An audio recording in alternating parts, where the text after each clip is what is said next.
Unlock the power of your mind. This is Provocative Enlightenment with Eldon Taylor.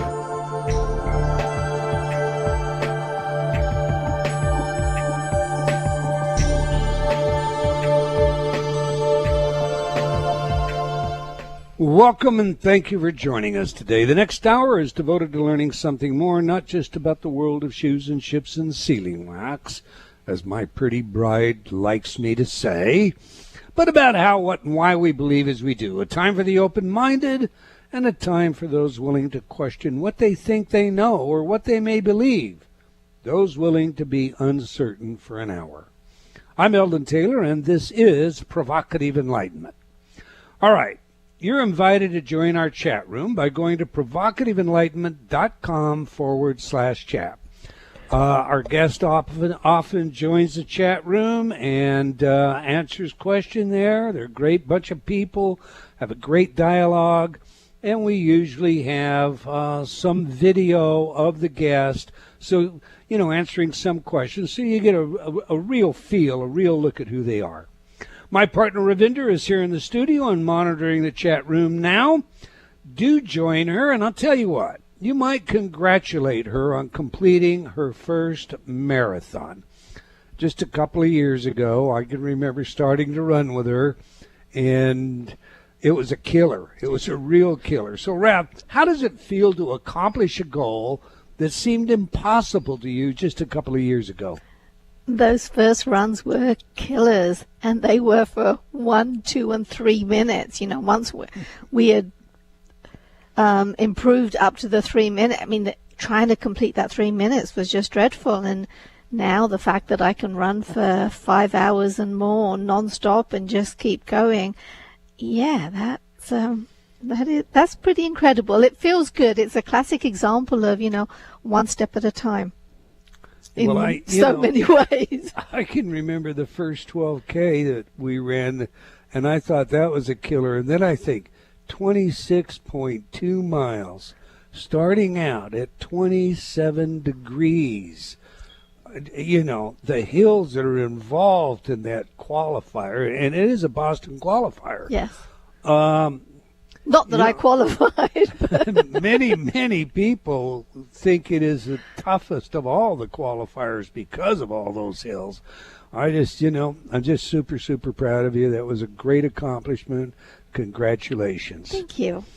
All right, in today's spotlight, I would like to discuss the idea that we may all, in some way, be connected to one mind.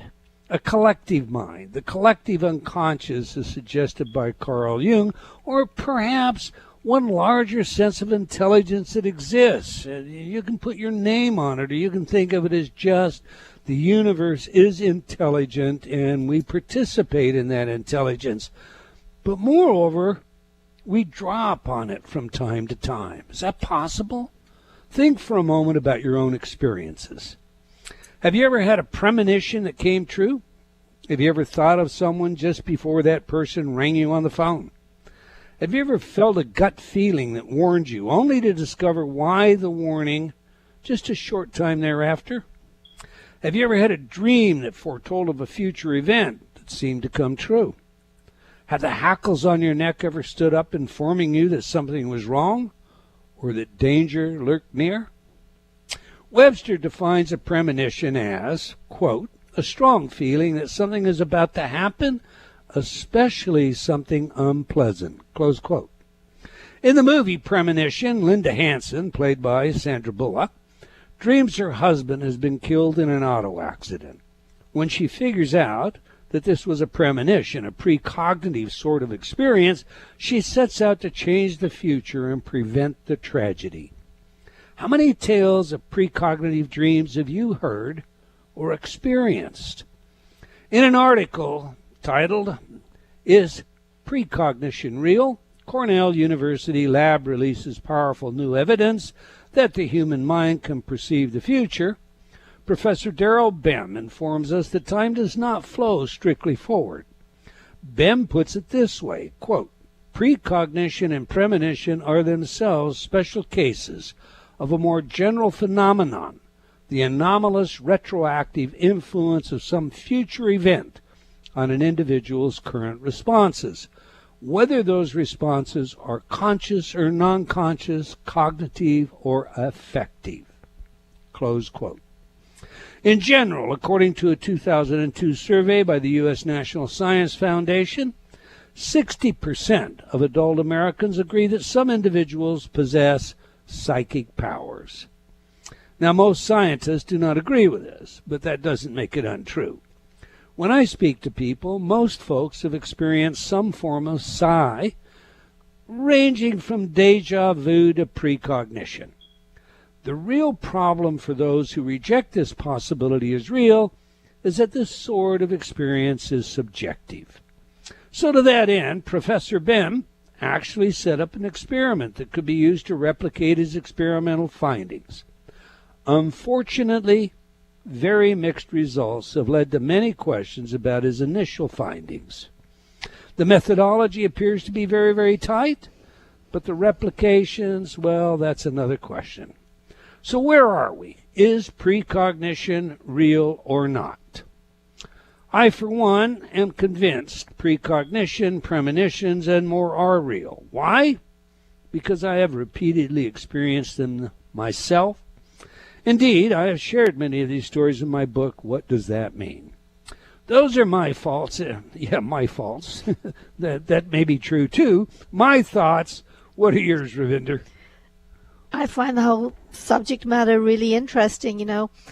It gets kind of murky when you talk about premonitions. I mean, I've had experiences that were so crystal clear that I was 100% positive that it was a premonition of some kind, and it didn't come to anything at all.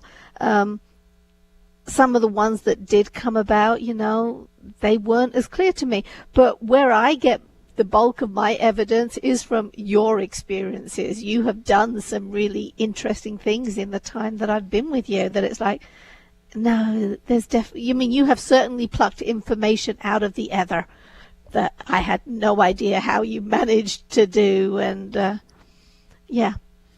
so I'm convinced that these things exist. I think they get confused because I think lots of people want them to exist more, and so they can fantasize about them themselves or attribute daydreams to real premonitions or Let's get stuff. some framing here, some context here, if we can, a little bit, okay? Because I'm gonna, challenge you a little bit on you haven't experienced this, but then I have to qualify it because, okay, you're a scientist, you're working in a lab, you're a microbiologist, trained in hard science, you for all intent and purposes, it's a materialistic world. You visit your first psychic fair and you see something like Reiki, and they're selling how you can be a Reiki person. You laugh and scoff and walk away. What nonsense, who would believe this silly stuff, etc. But you saw yourself a psychic, and the psychic said, you'll have to fix this for me if I paraphrase it incorrectly. You're going to marry a doctor. You're going to move out of country. You're going to da-da-da-da-da-da-da-da. All right. Is that true or false? Absolutely true. I was going to move to America, marry a doctor who wore cowboy boots. I was in London at the time. Nobody wore cowboy boots. And then when I went back to see him sometime afterwards, he told me I was pregnant. And at that time, I was like 6 weeks pregnant. And he couldn't possibly have known. I mean, I barely knew, but he did. So, yeah. Okay. I've certainly had some interesting experiences. So you absolutely. have had those experiences. I think, one of the things that I tried to draw out, and what does it mean, is we all have these anomalous experiences, especially when we're younger. But we're taught that they're not real. It's a figment of our imagination, or we can't accommodate them. Our psychology can't fit them into some explanation, so we just kind of ignore them. And we do more than ignore them. We actually repress them. You, for example, heard me speak about this once and said, okay, I'm gonna try and remember all of those experiences I have had. And so you wrote down all of these experiences. And then you went away, and you couldn't remember any of them. I forgot them again. The only time I can remember them is when I go back and look over my list. And so whenever I do spontaneously remember something, I do try to put it on that list. And I find that itself absolutely fascinating, because I think that is the case for the vast majority of us. And yeah, it's a variation on the veil. And it intrigues me. A lot of revelation, self-discovery available in that. I think that's part of what I mean when I say to you, living into ourselves. Okay. Every week we read some of your letters as our way of involving you while paying respect to the very important role you play in making this show successful. Last week our show featured Professor John Barge, and we discussed his work and book, Before You Know It, The Unconscious Reason We Do What We Do. A great interview. If you missed it, please go get it. And Professor Barge will be back on the show. I think we've got him scheduled to come back in December now. Yeah. Is that correct? Okay. And we'll get into some of the very specific things. But, last week's show was essentially the theory, how it works, why it works, and whether or not we have free will. Mike wrote, this was the interview which hit the wow button. I must listen again and get the book. Brian wrote, really good show, quick speaking to the point, articulate guest covering foundationally challenging material. Can't wait for his next visit to the show. Richard wrote, such an important subject, really a subject central to just being a functioning human being. Moving on, Jack wrote, I have used your subliminal programs to help with several problems in the past 20 years. I highly recommend InnerTalk programs as very helpful. And Brett wrote, my name is Brett, and I am a 49-year-old man living in Winter Haven, Florida. I'm a huge fan of Dr. Taylor and the InnerTalk programs. I purchased the Pillars of Success package, and I had a very good experience with it, and am still using it regularly as my go-to mind rescue kit. I have, however, come to understand that at 49 years of age, I am deeply programmed and am in a fight for the very freedom of my own thought. My point here is that I believe in this technology and feel that it will be a main tool in my journey to freedom. I think that InnerTalk and the other tools that Dr. Taylor has created will be the front lines of this battle. Well, thank you very much, Brett. And all of you. That's all the time that we're going to take for letters today, but we do love your comments, so please keep them coming. You can opine by writing to me at Eldon, that's E-L-D-O-N, at EldonTaylor.com, or by joining me on Facebook at Dr. Eldon Taylor. We do sincerely appreciate your thoughts, your ideas, and your feedback. Now to today's show, the Premonition Code with Dr. Julia Mossbridge. And actually, it's Professor Julia Mossbridge. So let me tell you a little about today's guest. Julia Mossbridge, MA, PhD, is a futurist trained in cognitive neuroscience. She is a fellow at the University of Noetic Sciences and a visiting scholar at Northwestern University in the Department of Psychology. Dr. Mossbridge is the co-author of Transcendent Mind, one of the first academic books to examine paranormal experiences, published by the American Psychological Association in 2017. Her research focus is precognition and the possibility of time travel. Deepak Chopra had this to say about her new book, The Premonition Code, quote, Dr. Julia Mossbridge and co-author Teresa Chung show us that our everyday notions of time do not reflect the scientific reality of how time can work in our lives. They dare to examine the so-called anomaly of precognition in a clear-headed way, hopeful that as a society we can build teams of positive precogs who globally move us toward positive events and away from negative ones.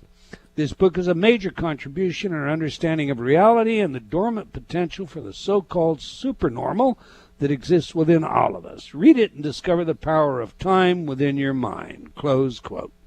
Okay, on that, let's get her in here. Welcome to Provocative Enlightenment, Dr. Julia Mossbridge.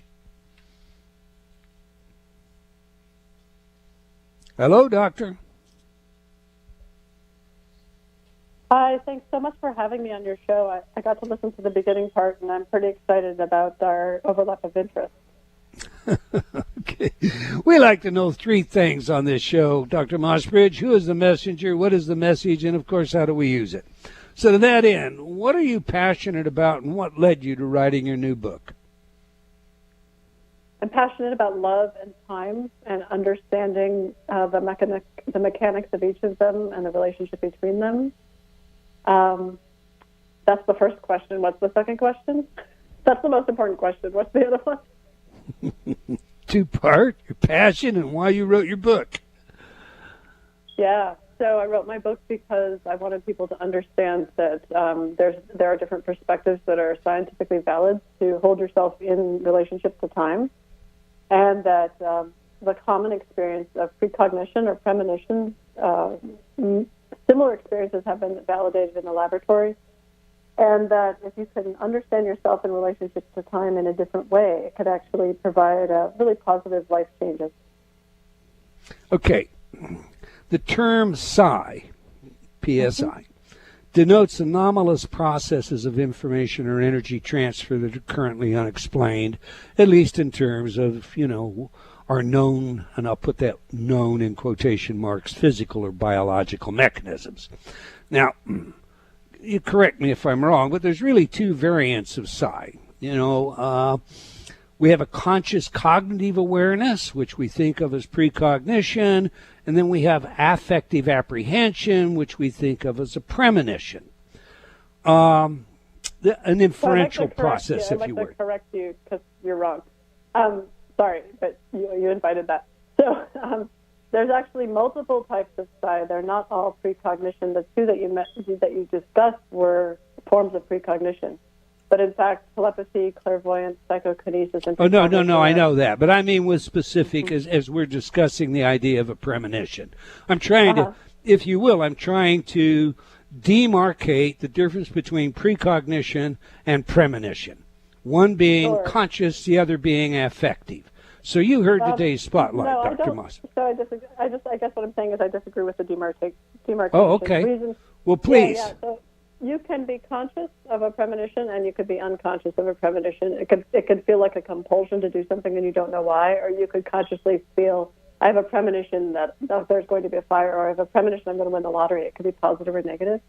And a precognition is a more scientific name that includes even more phenomena, which include premonition, which is really the feeling, but also includes cognitive, behavioral, physiological phenomena under the same umbrella. So precognition is the more scientific and more of the umbrella term. And so that's the way I think about it, at least people in the field. All right. I'm looking at Bim's article, and his article essentially defines precognition as a conscious cognitive awareness, and I'm going to ask you about Bim's paper. And he defines it. That because even his own paper, he uses precognition as unconscious. So that's interesting that paper says that. I think I know exactly what paper you're talking about. But, that's not consistent with his own work. Okay. All right. It's academic. Let me ask you this then, Dr. Mossbridge. You heard today's spotlight. What have I got wrong? Is that a useful conversation to have? I feel like we must have gotten off on the wrong foot, partly because I did not receive an email about when to meet, and so I feel like there were some communication problems. But I really do want to have a conversation about the book and about anything you're interested in. I just want to make sure that if you say, correct me if I'm wrong, that I correct you if you're wrong. Okay, well, I want to talk to you about your work. And, of course, we're going to talk about your book as well. But your work is more than just your book, and the implications to what your work is, that can often be more interesting than the data that is a result of your work. So if that's all right with you, we'll proceed. Whatever you'd like to talk about. All right. Have you attempted to replicate Bim's erotic photo precognition work? No, I'm not particularly interested in that experiment. The work that I've been attempting to replicate by creating an app with the Institute of Noetic Sciences is the retroactive priming work, which was the more replicable effect, one of the more replicable effects. So that's what I've been working on, along with Arno Delorme and Marilyn Schlitz have been doing that. And it's a really interesting phenomenon because people know about the BEM stuff and they know about some of the complaints about the methodology, but they often don't know about the replications. There was a recent meta-analysis looking at 90 replications of those experiments. and showing an overarching, very significant effect. And people often don't know about that. So I wanted to make sure your listeners know about that. It's an impressive meta-analysis. Let me ask you this, since you're at least familiar with it. In all eight experiments, there seemed to be a difference between a thrill seeker and and thrill avoidance. Have you found that those that are thrill seekers are more inclined to be precognitive or experience premonition than those that are inclined to be thrill avoidance?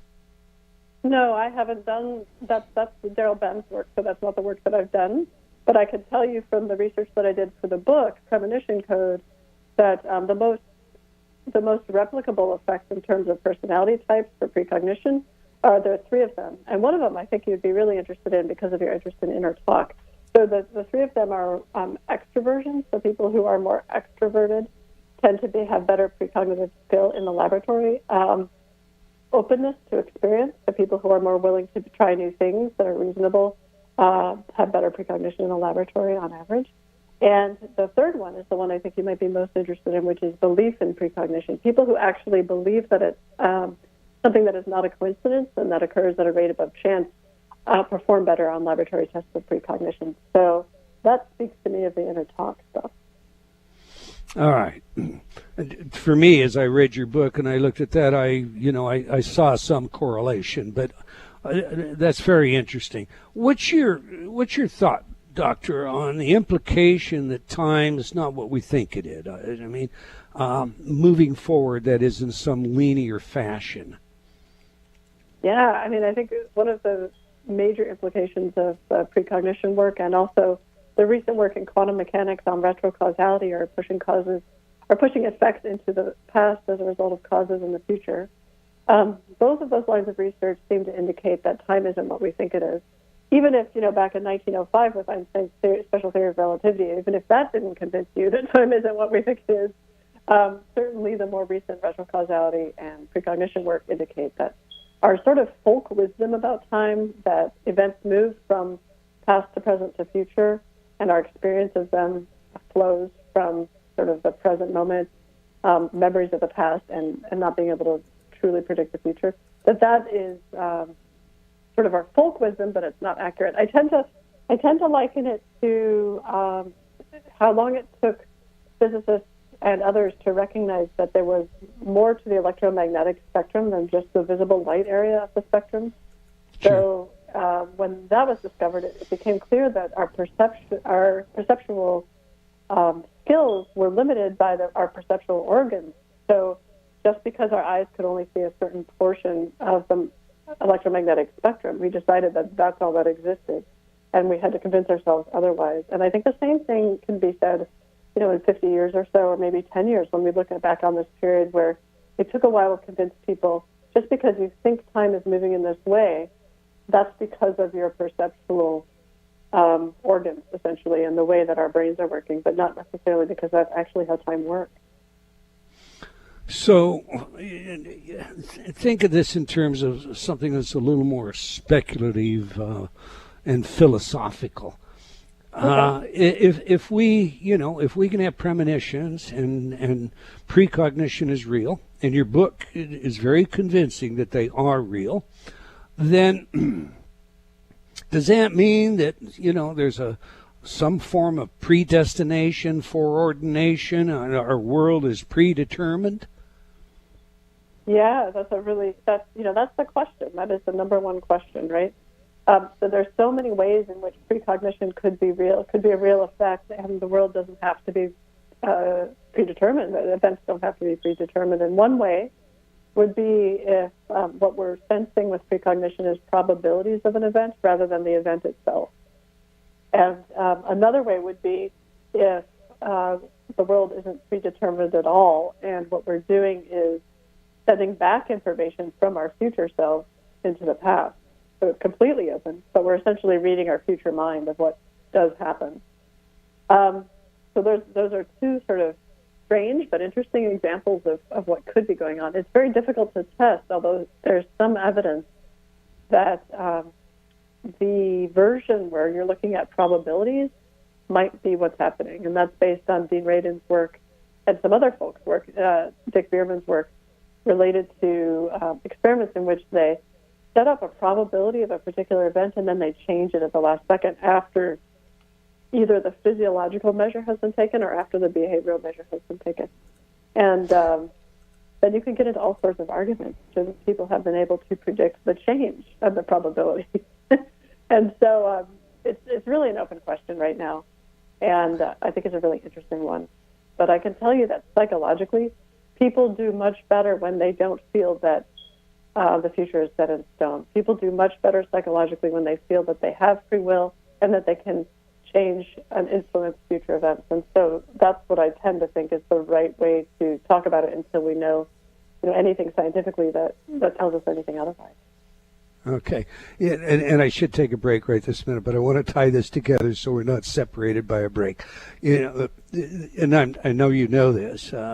Libet's cortical, evoked potential, telling us that, everything comes from the unconscious. fMRI today showing that a technician can actually know what we're going to choose on average, 3 to 6 seconds in advance of our choice. And I know you know all about this kind of stuff. So, and men like Frans de Waal, have actually told me on air that free will is a grand delusion.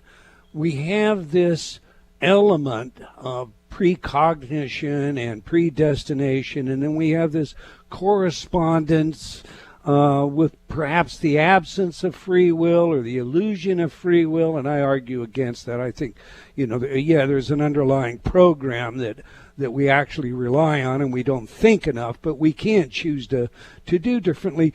Do you see, because your work has shown that you can use precognition to actually alter the future, so do you think that free will and all of this, the predetermined kinds of paths that we take, that they correlate in some way?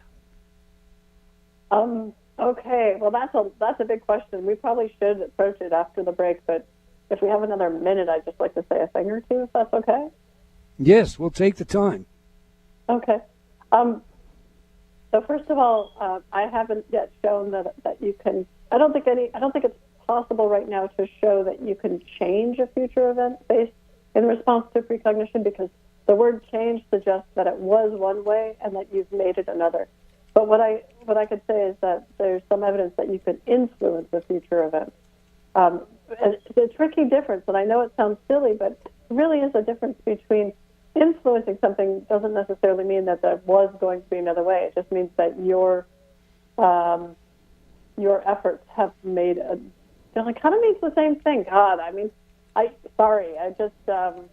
the word change to me suggests something a little bit more strict than influence, but maybe I'm just wrong there. And I might just be wrong there. But sorry to get off on that tangent. Anyway, what I feel is a lot of people are resistant to the idea of saying that we don't have free will, and the problem is that what is not defined in that conversation is who we are talking about. If we're just talking about the conscious mind and things you're conscious of course that part doesn't have free will because it's entirely set up by things that you're not conscious of. So if that's the we, and we have free will, then yeah, of course, it's provably the case that the conscious mind doesn't control itself. It's being controlled by processes that it doesn't know of, it's not aware of. But then when you say the bigger we, like all of you, your body, all of your mind, including all the non-conscious parts, which is most of it, does that have free will? Now, that's a really interesting question, and I think that, it's an untestable one, but I tend to believe that it has some kind of free will, but that's a belief. I don't know how to test it. Gotcha, and we all want to believe that. All right, we are going to take that break. We're speaking with Dr. Julia Mossbridge about her work and book, The Premonition Code. It's a great read. Do go get yourself a copy of it. You can learn more about our guest by visiting her websites at thepremonitioncode.com and or mossbridgeinstitute.com. Now we have a video for you of our guest answering the question, is there any consciousness in deep sleep? So if you're not already in a chat room, now's the time to get on over there, and you can do that again by going to provocativeenlightenment.com /chat. All right, please stay tuned. We'll be right back. You're listening to Provocative Enlightenment with Eldon Taylor.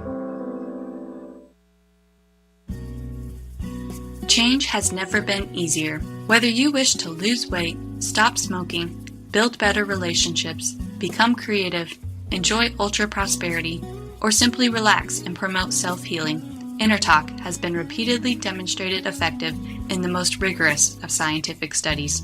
Our customers love InnerTalk. Sean wrote, "I have struggled with bulimia for over 30 years and have never been able to lose weight without restoring to it until I used InnerTalk." Vicky wrote, "My hubby has been using the Stop Snoring CD and already his dangerous and raucous snoring levels have stopped." Celeste wrote, "I recently graduated from Taft Law School with honors. I'm writing to tell you how much your InnerTalk CD, Excel in Exams, has helped me. With over 300 titles to choose from, there is something for everyone. Check it out today by going to innertalk.com.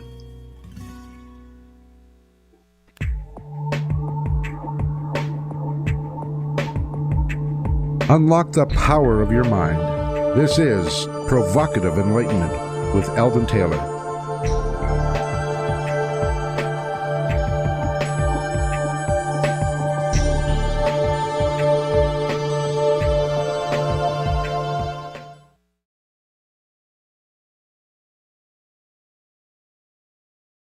Welcome back. If you just joined us, we're chatting with Dr. Julia Mossbridge about her work and book, The Premonition Code, The Science of Precognition. It's a great read. Do get a copy of the book. And you can learn more about our guest by visiting her websites at thepremonitioncode.com, one word, thepremonitioncode.com, and or mossbridgeinstitute.com.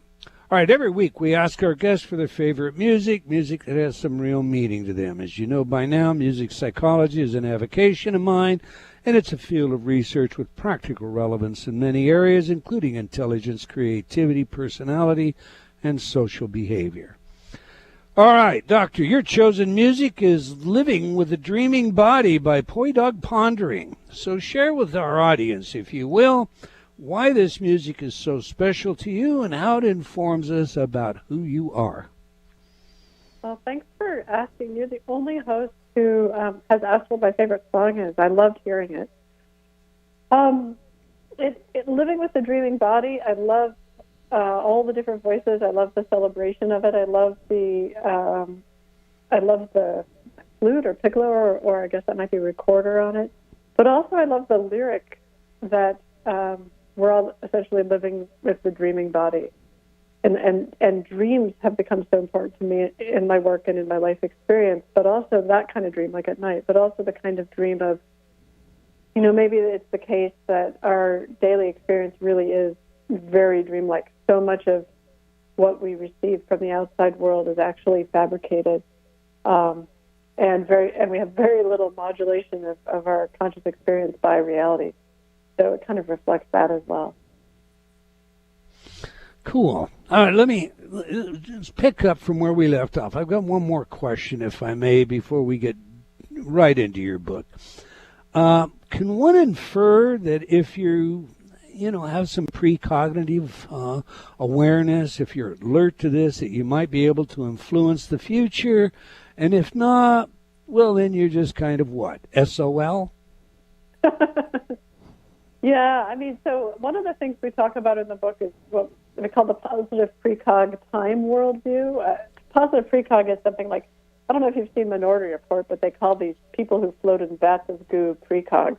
And their job is to see the crime that's going to be committed in the future. And it just seems like a horrible way to live. So we decided to turn it around and create something called a positive precog, which is someone who wants to create positive change in the world with the effect of their accurate precognition. And we think it could be a real positive force in the world for change. But in terms of the time worldview, because we don't know the answer to this question of is everything set in stone or not, and because there's some decent evidence, at least from quantum mechanics, that everything is not set in stone, and because psychologically it really works better for people to feel like they have an impact in their lives, we tell people we might as well right now, given the current scientific evidence, espouse a worldview in which time is not set in stone, and that your actions now can potentially influence something that happens in the future. And Okay. sorry, go ahead. No, I don't want to cut you off. Please finish. Oh, and then the third thing, the third thing is just, however, having said that, no one on the planet has 100% control over what happens. And that's a really important point, too, because people tend to oscillate between, I'm God, I have total control, and, I'm totally helpless, I've got no control. If they're not feeling psychologically well, it can be one or the other. Neither one is healthy. So we talk about how it's good to hold those opposite views, opposite to the psychologically unhealthy ones, which are you can influence the future, but at the same time you don't have 100% control. All right. Now, I want to get into more detail on each of those points, time permitting. But sometimes it's the implications to work that fascinates me the most. And so I think about your precogs and what you said about, well, if we can influence the world in a better way. And I remember, I'm going to reflect back on something. There was a period in my life that I belonged to a secret order. And on a given night of the week, at a given time, all members entered into a private sanctuary for meditation. And it was the same meditation. It was always about influencing something in the world, influencing an individual in some positive way. Et cetera, and so forth. Okay, and I'm sure you're familiar with those kinds of organizations, and I'll just leave it unnamed. All right. There came a point I looked at this, and I thought, I don't really understand all the ramifications here. This looks like what they're doing I would support based on what they're saying, but I don't have all the facts. I'm not sure that this is ethical, and I withdrew and ceased an involvement with that organization. When you look at doing the best, improving the world, do you have any concern that maybe the standard a person applies to improve the world is not really an improvement, it only looks like one, or that it is creating a forced world for others, which in a sense deprives them of their co-creative input in this universe that we live in? So I'm looking specifically at the ethical. What do you think the ethical implications of that are? Yeah, I mean, what you've outlined there is the basic problem with any kind of organization that's trying to do good in the world, right? So one response to all the trouble in the world is to say, I'm not going to do anything because I might be doing the wrong thing. That in itself is not a helpful response. So that in itself is the wrong thing for some situations, right? And then if you try to do something, you could be wrong, and you could really have good intentions in your heart, and that's essentially the human condition.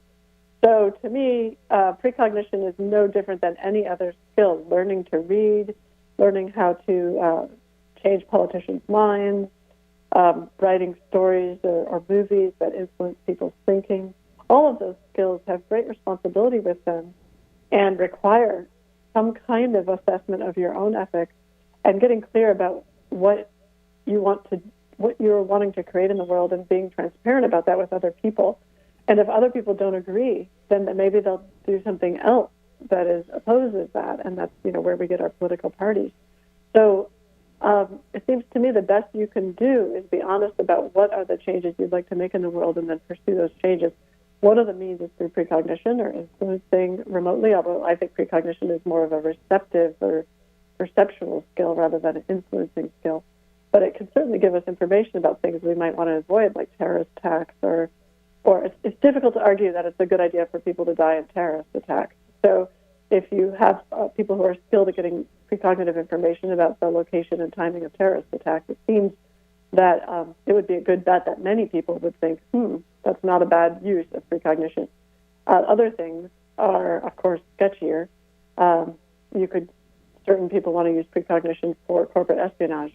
In the book on our list of ethics, we explicitly point out that if you're going to call yourself a positive precog, any espionage of any kind that's not in the service of saving lives doesn't seem ethical. So each person will have their own ethics, and part of becoming an adult is, of course, figuring out what your ethics are and how you're going to try to enact and embody those ethics in the world. And the precognition is no different.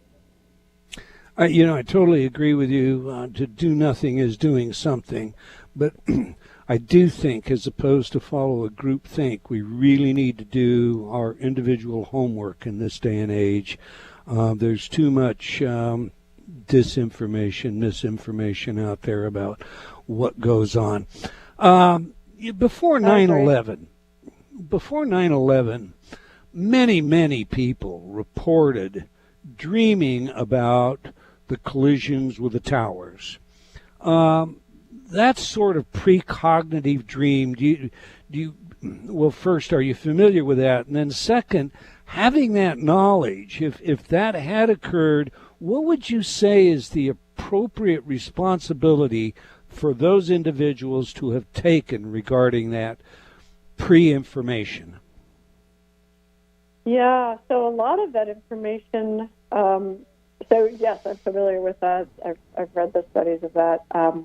And even my sister, who is an artist, many artists get information precognitively, and a couple of weeks before the attacks, she had painted a picture had 4 quadrants, and one quadrant was the Twin Towers. We lived in Chicago, so they weren't really common in her work.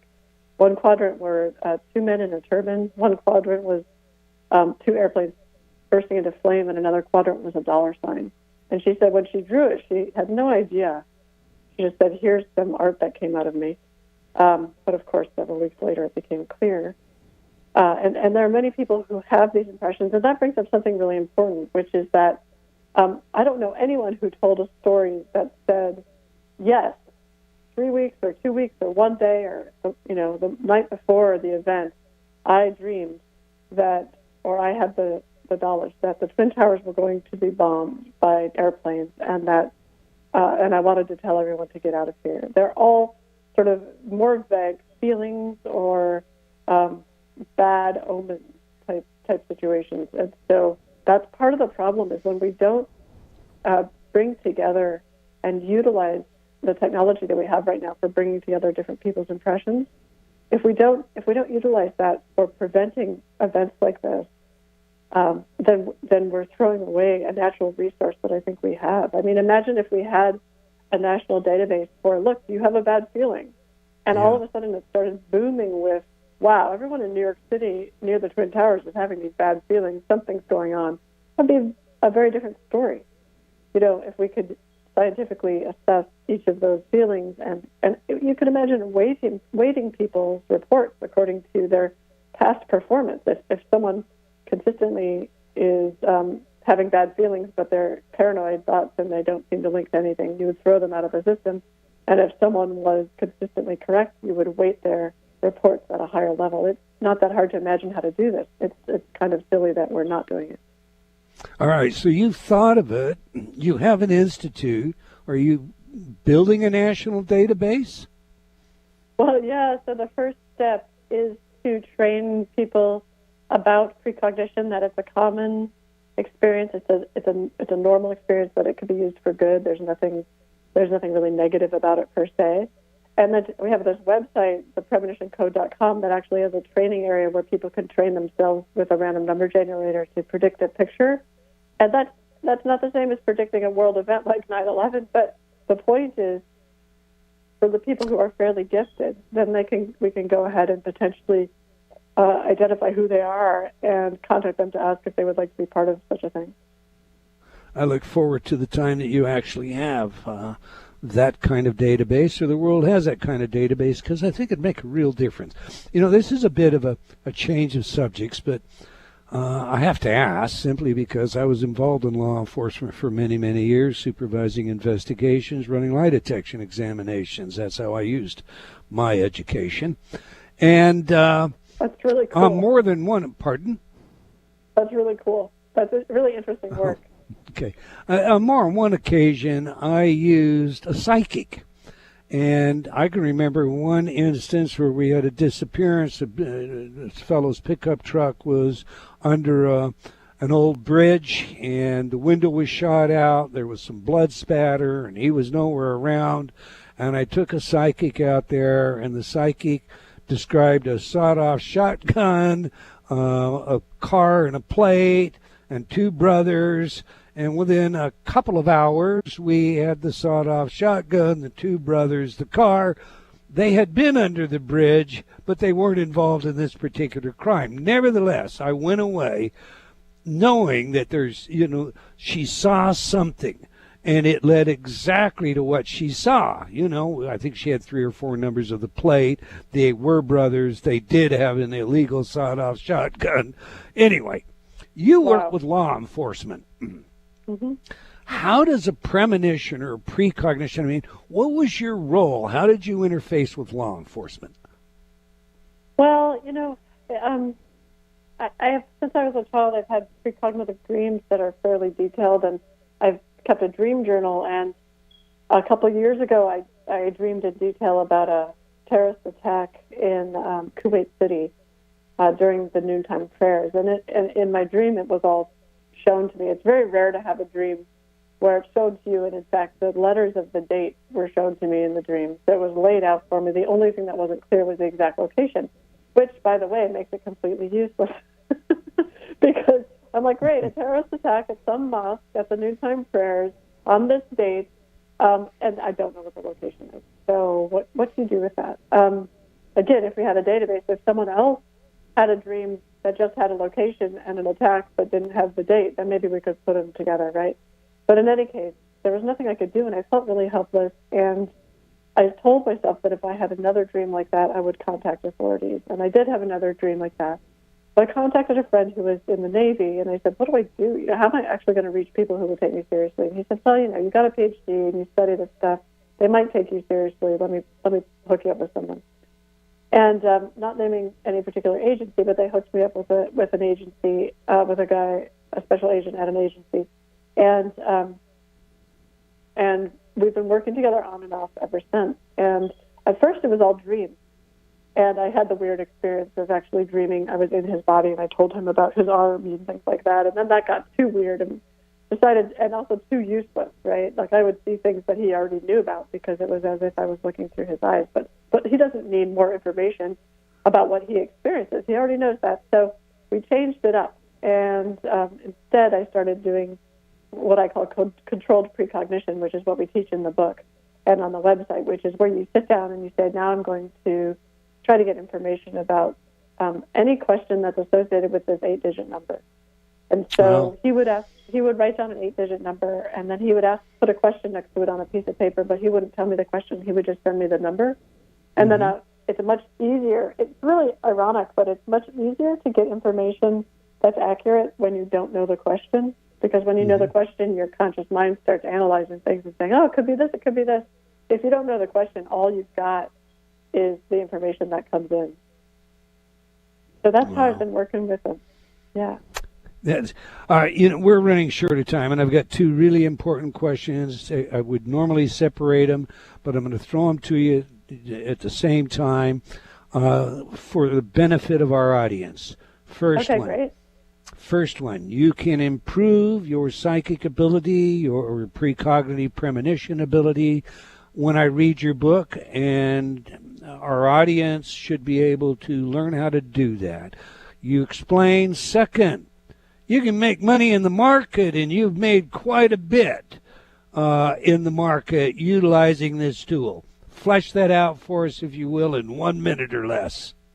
Okay, actually, no, it's not I who has made that money. I'm an advisor for a company that has made that money. And you can find out more about this organization. It's called the Applied Precognition Project.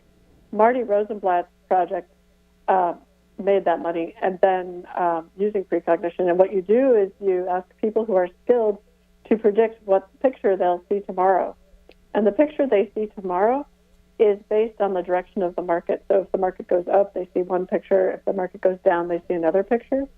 And they have no idea what picture they're going to see, but each of those pictures are tied to bets. And so if 13 people say, I'm going to see a picture of a cow holding a toothbrush, in its mouth, then they say, okay, well, that one's associated with an up bet, so we'll make an up bet on the market. And then the next day they send them the correct picture, whether it's the up bet or down bet picture. And so that's a summary of how people do that. And yeah, if you want to learn how to do that, using my website is a great tool. Okay. All right. Well, we are out of time. And I want to encourage all of you to go get the book, The Premonition Code, The Science of Precognition, How Sensing the Future Can Change Your Life. It's a great read. The Premonition Code. Don't miss it. I want to thank you, Dr. Mossberg, for your willingness to share with us today and for your time and energy in doing so.